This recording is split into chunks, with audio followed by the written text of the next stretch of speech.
xisbi xagga talada dalka haya kulmiye ayaa deeq lacageed ugu talagalay dadkan abaaruhu saameeyeen ku dhaqan degmada Garadagh biyo loogu dhaamay soo gaarsiiyay gudida abaaraha ee degmada Garadagh lacagtan oo gudoomiyaha xisbiga talada dalka iyo Muuse Biixi Cabdi uu soo wakiishay Maxamuud Raage ayaa munaasabadii lagu wareejinayay lacagtan waxa ka soo qayb galay gudida abaaraha ee degmada Garadagh iyadoo lacagtan lagu wareejiyay gudoomiyaha gudida abaaraha ee Baar Xaadan Ciise munaasabadii lagu wareejinayay lacagtan ayaa waxay u dhacday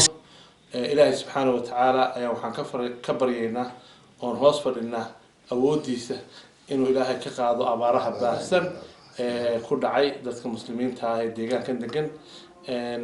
حالات ذلك الديجان كان قاعد بيقول لي ده هنا يسوع المدينة هاوشن قبته قدومية حسب كل مية Muuse Biixi Cabdi أو يعني صدق بقوله بويدود لك أبارها أقول دقيق مات وعن هالكن قدوم سينا يا oo shaqada oo kale booyadii la kireeyay ee hawsha ku jiraan oo badankooda ay naga baxeen gudoomiyaha degmada Garadagh iyo gudiga abaaraha 25 booyadood oo biyo ah oo ugu deeqay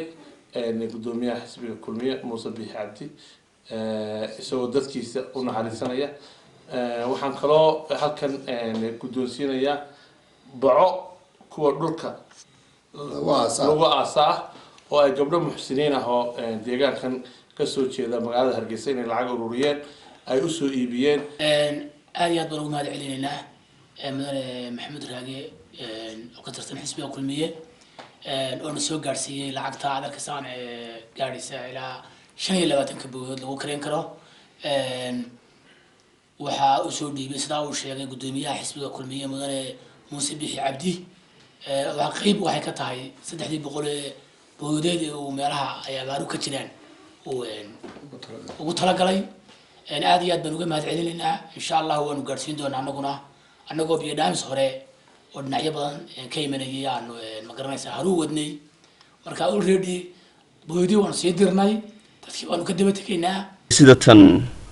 gudoomiyaha garabka haweenka xisbiga talada dalka haya kulmiye Khadiija Cabdi ee degmada Garadagh ayaa deeq biyaay oo ay soo wakiilay hablo qurba joog oo dhashay degmada Garadagh gaarsiisay dadka danyarka ah ee ku dhaqan degmada Garadagh ee abaartu saameysay iyadoo qaar kamid ah dadkii biyaha la gaarsiiyay ay uga mahad celiyeen hablaha qurba joog ee soo gaarsiiyay biyaha isla markaana ugu baaqay hablaha u dhashay degmada Garadagh ee ku maqan qurbaha inay ku daydaan hablaha horeeyna waxa ka hadlay halka gudoomiyaha garabka haweenka ee degmada Garadagh Khadiija Cabdi hadaladeedina waxa kamid ah sidatan waxaan uga mahad celinayaa anigoo Khadiija Cabdi oo deeq walaaladay soo bixiyeen oo habla qurba jooga ay soo bixiyeen halka waxaan uga mahad celinayaa habla deeqda soo dhiibtay ee lacagtooda jeebkooda ka soo saartay ee ka soo naxay walaalahooda biyo la'aantu hayso ee abaartu ku dhacday ee gaajadu hayso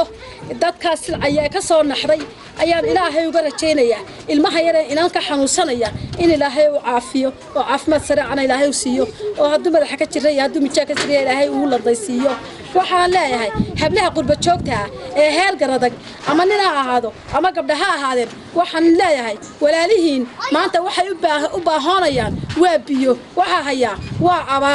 abaarta ilaahay baa dul qaada laakiin jirta waxa dheertiin ku soo darsada ayaan leeyahay الحمد لله رب العالمين إني كلا ويني مهد علينا وبالله التوفيق فوسي عابي مركو هره way mahadsantahay bismillaahir rahmaanir rahiim biyahana ay soo baxsatay ee deeqda ah ee waqti kasta oo xunba ay soo dirto waanu ugu mahad celinaynaa hay ubadka iyo adduunyada baana ilaahay ha u caafiyo maxay tahay caafimaad sareecana baana ilaahay uga baryanaa inanka ay maxay tahay leedahay caafimaad baan la doonayaa الحمد لله رب العالمين أنقنا مالك سنة كستو أو أباري دعوة إن أنت عصوح صوب صديق بيا إلهي كعبال مريض سيدا عصادكم هاد هاي وأنكم هاد نقينا مقالة قرادة غيره هذا مالك كستو أو أباري دعوة واتكين تبيها وهم مدرسة مقبايا قرنك جمهورية السومالان قرادة